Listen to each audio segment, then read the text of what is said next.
হওয়ার তৌফিক দান করে। হে আল্লাহ সকলের দোয়াকে আপনি কবুল আর মঞ্জুর করেন। আমাদের প্রিয় নেত্রীকে আল্লাহ আপনি সুস্থ করে দেন। সালামুন আলাল মুরসালিন আলহামদুলিল্লাহি রাব্বিল আলামিন। এই সংগ্রামী সাথী বন্ধুগণ, আজ এই আমরা সবাই ভারাক্রান্ত মন নিয়ে আমাদের প্রিয় মা আপসী নেত্রী, দেশ নেত্রী, তিনবারের সফল প্রাইম মিনিস্টার বেগম খালেদা জিয়া অসুস্থ অবস্থায় হসপিটালে শুয়ে আছেন। আমরা তার জন্য দোয়া ও মিলাদ আয়োজন করেছি। আল্লাহ তাআলা রব্বুল আলামিন যেন তাকে তাড়াতাড়ি সুস্থ করে আমাদের মাঝে ফিরিয়ে দেন। শেখ হাসিনা কিন্তু আর বাংলাদেশে নাই, যে আমাদের ভাইদেরকে পাখির মতো গুলি করে মারার অর্ডার দিয়েছিল, যে আমাদের উপরে নির্মম অত্যাচার চালিয়েছিল, যেরকম অত্যাচার করেছিল আমার মা বেগম খালেদা জিয়ার উপরে, তাকে জেলে মারার যে পরিকল্পনা করেছিল, আল্লাহ তাআলা আপনাদের সকলের দোয়ায়, আমাদের দোয়ায় আজ আমাদের মাঝে তাকে রেখেছেন। আমরা চাই আমার মা সুস্থ হয়ে গণতন্ত্রকে পূর্ণ প্রতিষ্ঠা করুক। আগামী নির্বাচনে বাংলাদেশে গণতন্ত্র পূর্ণ প্রতিষ্ঠা করার জন্য আমরা চাই আমার মা খালেদা জিয়া বাংলাদেশের পূর্ণ প্রতিষ্ঠার রূপ দেখে বাংলাদেশ জাতীয়তাবাদীকে ক্ষমতায় রেখে তারেক রহমানের হাতকে শক্তিশালী করে ৩১ দফার মাধ্যমে ৩১ দফা বাস্তবায়নের মাধ্যমে নতুন একটি বাংলাদেশে তারেক রহমান সাহেব বাংলাদেশ উপহার দিতে পারে। আমরা আশা করি সেটা, তাই না ভাইরা? আমরা চাই তারেক রহমান বাংলাদেশকে ঢেলে সাজাবেন ইনশাআল্লাহ। তাই আমরা সকলে দুয়ার উপর ডাকি, জানি ম্যাডাম তাড়াতাড়ি আমাদের মাঝে ফিরে এসে গণতন্ত্রের হাতকে শক্তিশালী করতে পারেন। আমরা সকলে আলাদা, আমরা রাজপথে থাকবো, আন্দোলন করবো, সংগ্রাম করবো। আগামী দিনে বাংলাদেশে বিএনপিকে ক্ষমতায় দেখতে চাই জনগণের ভোটে, এবং বাংলাদেশকে একটি নতুন বাংলাদেশ উপহার দেবো আশা করি। আপনারা প্রস্তুত থাকেন। ধানের শীষের জন্য প্রস্তুত আছেন? আপনারা ধানের শীষ চান? আমাদের চান? ইনশাআল্লাহ আমার প্রিয়দের কাছে আমাদের দাবি, আমাদের ধানের শীষ দিন, আর সেটা আমাদের দিন।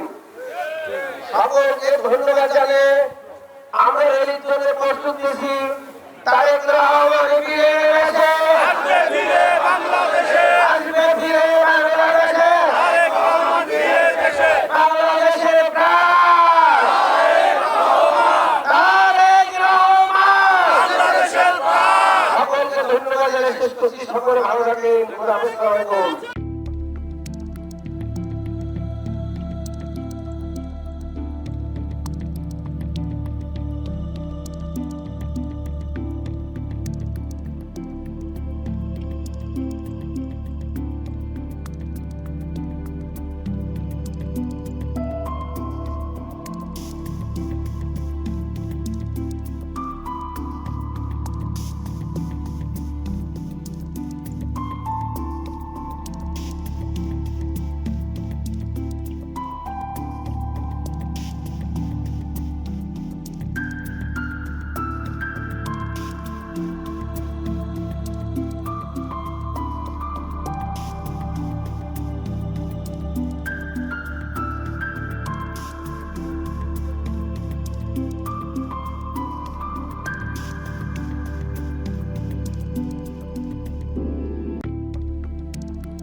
ধানের শীষের জন্য আমরা এই মাঠে থেকে কাজ করতে হবে। কারণ আমাদের কমিটমেন্ট ছিল দলের মধ্যে বিএনপি ক্ষমতায় না আসি আমরা রাজপথে থাকবো, তাই না? আমাদের কমিটমেন্ট আমরা ধানের শীষ নিয়ে আবারও নির্বাচনের আগে পর্যন্ত মাঠে থাকবো ইনশাআল্লাহ।